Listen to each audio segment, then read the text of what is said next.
Hello friends, இன்றைக்கி நம்ம என்ன பார்க்க போகிறோன்னா நெத்திலி மீன் குழம்பு எப்படி செய்யறதுன்னு பார்க்க போகிறோம். அதுக்கு தேவையானது எல்லாத்தையும் பாருங்கள் வாங்க. வெங்காயம் தக்காளி வந்து மிக்சியில் போட்டு அரைச்சி எடுத்துக்கணும். ஏன்னா எனக்கு மிக்சியில் போட்டு செய்கிறது தான் நல்லாயிருக்கும், டேஸ்ட்டாகவும் இருக்கும். அதுக்கப்புறம் கத்திரிக்காய் போட்டால் கொஞ்சம் நல்லா டேஸ்ட்டாகவும் இருக்கும். அதுக்கப்புறம் கருவேப்பிலை, 2 மிளகா, அதுக்கப்புறம் கொஞ்சம் புளி, அதுக்கப்புறம் மீன், அதுக்கப்புறம் 3 டேபிள் ஸ்பூன் எண்ணெய் ஊற்றிக்கலாம். ஓகேங்களா? வாங்க நெக்ஸ்ட்டு ஃபஸ்ட்டு அடுப்பு பற்ற வச்சுக்கலாம்.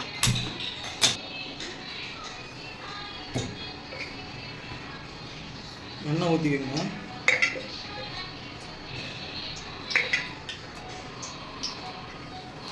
மூணு ஸ்பூன் எண்ணெய் ஊற்றியாச்சு. நம்ம லைட்டாக கடுகு போட்டுக்கலாம். அதுக்கப்புறம் வெந்தயம் லைட்டாக ஆட் பண்ணிக்கலாம்.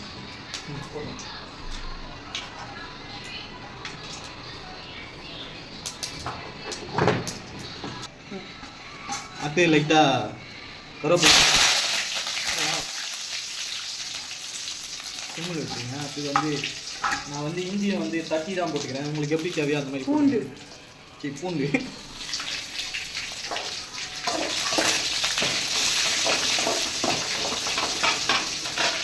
அதுக்கப்புறம் மிக்சியில் இருக்க வெங்காயத்தை போட்டுக்கலாம்.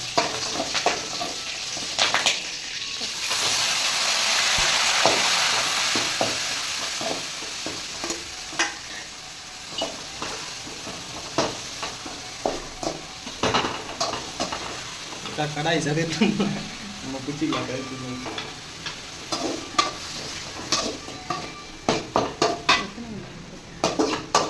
ரெண்டு வெங்காயம் தான் மிக்சியில் அரைச்சி போட்டேன். உங்களுக்கு எப்படி தேவையோ, நீங்கள் அதிகமாக வைக்கிறீங்களோ எப்படி வைக்கிறீங்களோ அதுக்கேற்ற மாதிரி போடுங்க.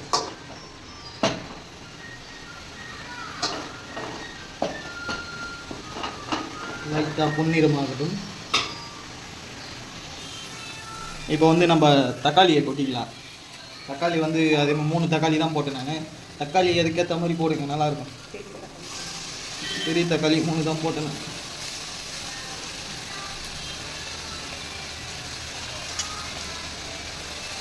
நல்லாயிருக்கும் அதெல்லாம் மிக்சியில் அரைச்சி போட்டால். எனக்கு ரொம்ப பிடிக்கும் அது டேஸ்ட். நீங்களும் ட்ரை பண்ணி பாருங்கள், செம்மையாக தான் இருக்கும்.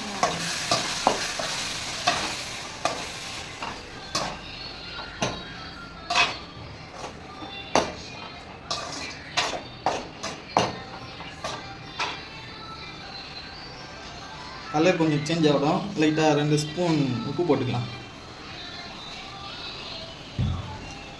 அப்போ தான் கொஞ்சம் நல்லா மசியும் தக்காளி. என்ன மிக்சியில் தான் போட்டேன், பரவாயில்ல. இருந்தாலும் லைட்டாக உப்பு போட்டால் தான் டேஸ்ட்டாக இருக்கும். அது நீங்கள் கமாண்ட் வச்சுட்டு போகிறீங்க, எல்லா குழந்தையும் உப்பு போடுவாங்க அப்படின்னு சொல்லிட்டு.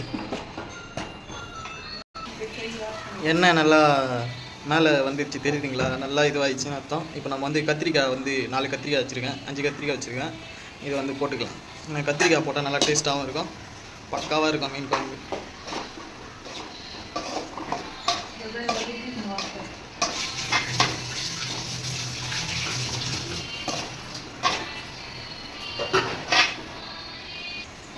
கத்திரிக்காய் நல்லா வெந்து வரட்டும்.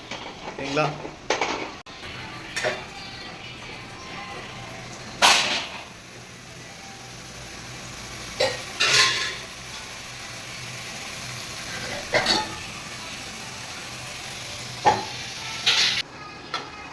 இப்போ வந்து நம்ம கத்திரிக்காய் நல்லா வெந்துச்சு. நெக்ஸ்ட் வந்து மிளகாத்தூள் போட்டுக்கலாம்.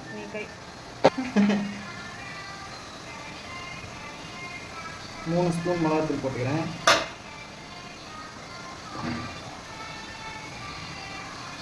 லைட்டாக ஒரு 1/2 ஸ்பூன்.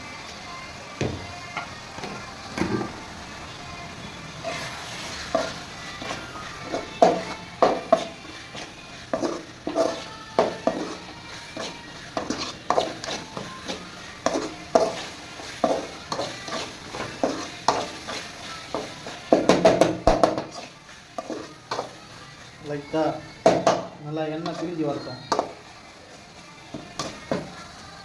இப்போ தான் பக்காவாக இருக்கும்.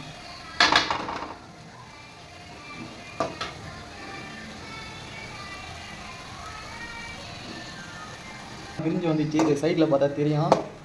இப்போ நம்ம வந்து நெக்ஸ்ட்டு தண்ணி ஊற்றிக்கலாம். நம்ம குடிக்கிற சொம்பில் 1.5 சொம்பு தண்ணி ஊற்றிக்கலாம்.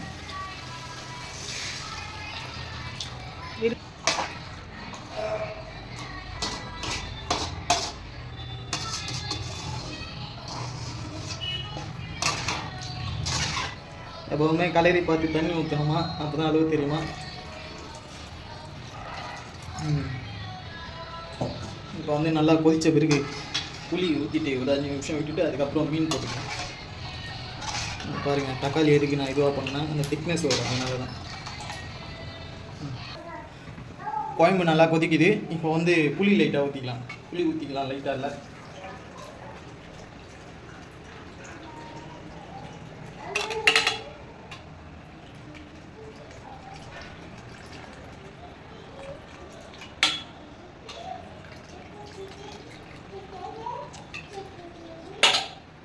இந்த இது லைட்டாக எடுத்து பிழிஞ்சு விட்டுக்கலாம். ஏன்னா அப்போ தான் அந்த இது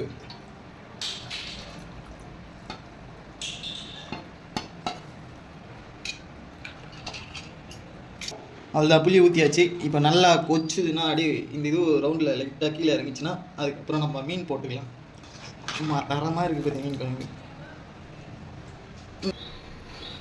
குழம்பு நல்லா கொதிக்குது. இப்போ நம்ம வந்து மீன் போட்டுப்போம்.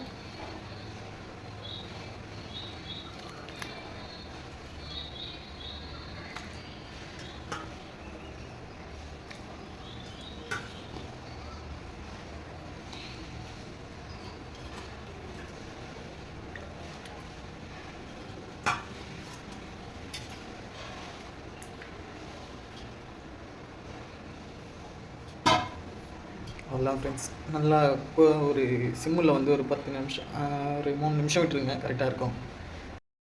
அவ்வளோதான், ஃபைனல் டச் பண்ணியாச்சு. அது கொத்தமல்லியும் போட்டாச்சு, மஜாவாக இருக்கும்.